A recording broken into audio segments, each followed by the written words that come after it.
So guys, it's me again, Nick with CPF Boxing. So basically, the Moses Itauma Dillian Whyte card's been announced. Moses Itauma's headlining, so this is really, it's getting real now for him. This is his big, he's got his first main event, he's got a game opponent. I mean, people are already saying he's already beaten Dillian Whyte. I'm that confident he's going to beat Dillian Whyte. I've said I'll do a podcast in fucking neon pink thong and bunny ears, which no one wants to see. But that's because I'm just convinced that Moses Itauma will blast out Dillian Whyte in, for me, rounds 5 or 6. Those are the numbers I've got in my head. So there's Nick Ball on the undercard. You've got Anthony Kakacha, Ray Ford. You've got some cool fights. To be honest, if they were on the undercard of Usyk versus Dubois, I wouldn't mind that so much. They're like good fights. They're that quality where they can be on, a big card. Arguably better than the fights that have been announced for Usyk Dubois 2 so far. Anyway, that's irrelevant because they're not on that card, but they're a solid set of fights. So one that surprised me was Filip Hrgovic versus David Adeleye. And the reason it surprised me is because in Adelaye's last fight against Jimmy TKV, I actually thought he was losing up until the point where the controversial stoppage happened, where he hit TKV and it was questionable whether he should have. The referee's conduct was questionable. It was a bit controversial. I really thought they were going to do a rematch. I'm sure it was ordered. I'm sure someone ordered them to do a rematch. Alas, they're not. He's fighting Hrgovic now. So, firstly, excuse me, fair play to Adeleye for taking the fight, because I think Hrgovic is a much tougher opponent than Jamie TKV. I'm sure most people will agree with that statement. Hrgovic is 18-1, 14 knockouts. So what do we know about Hrgovic? Very good technical boxer, he's a very good boxer, although his gas tank leaves a lot to be desired. So if Adeleye does fight him, he'll have to really put the pressure on, because Hrgovic's gas tank is there to be exposed. Big respect to David Adeleye for taking this fight. It's a really hard fight for him, and although Hrgovic for me is, I'm like 65-35 Hrgovic, I think. Adeleye obviously is decent, he's a powerful guy, big, athletic. I think Hrgovic will outbox him, but I think Adeleye needs to really test Hrgovic's gas tank, because although I'm sure Hrgovic has looked at his last couple of fights and he's addressed that, and his cardio, his fitness will be better and in a better place, he really needs to sort that out.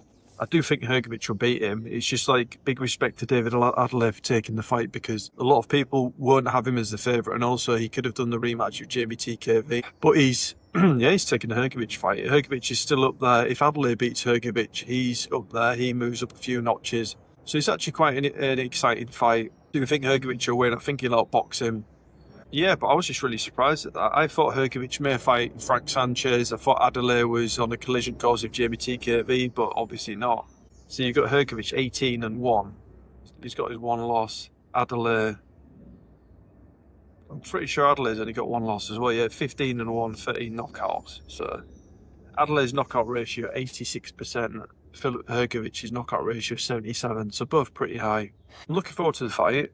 But I think ultimately for me, Hrgovic is going to win and move up. If Adeleye wins, fair play, he's put himself in the picture, and it makes it more exciting for all of us, because everyone's up there. Hrgovic could lose this fight and he'll drop down like Wilder may have done and Zhilei Zhang, but he'll still be there and thereabouts for a big fight or two. But with Adeleye, I think there's more pressure on Hrgovic, to be honest, because people are expecting Adeleye to lose. I think Adeleye with a win would really, I'm not going to say he'd go into the stratosphere or anything, but it'd move him up through notches, and then the big fights are there for him. You could have some fun choosing potential opponents. But yeah, for me, it's Hrgovic, the better boxer. I think he'll outbox him. Adelaye's got the power and athleticism. Hrgovic needs to sort his gas tank out. So it's just really a really quick video about that. I'm looking forward to it, the card in general. Sorry, been rude, but my laptop's there, so I'm sort of just like having a flick through. Yeah, Anthony Kakacha is always exciting. Him versus Ray Ford will be an exciting fight. Nick Ball is a wrecking machine, so I've heard people slate his next opponent, and they've said, his next opponent, blah, blah, blah, they're not too interested in it. I mean, Nick Ball's 22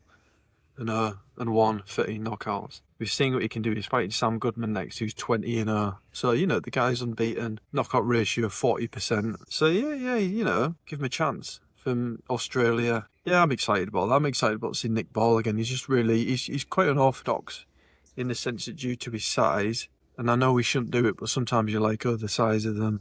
When they do really well and they go on a tear, which he has, it raises an eyebrow. But I mean, his warrior spirit, his grit and determination, his focus. You can tell his focus from just listening to him talk, seeing him in the crowd at the events. He's just a very focused guy. I'm looking forward to that fight. I expect Nick Ball to win. The Kakache fight is more intriguing, but that event is so far shaping up to be very good. It'd be a very cool night. And then you've got Itauma in the main event, and people are really excited about this. People are really excited about the prospect of Itauma. It's his coming out party, getting a win against Whyte. Cal Froch is publicly blasted Dillian Whyte, saying he's finished. You could say that's a bit harsh, but I don't. I mean, if he basically, I'll end on this. I think if Whyte and Itauma fight, it's very competitive, and Whyte makes a really good account of himself. Although I do think he'll lose. I'll say that now.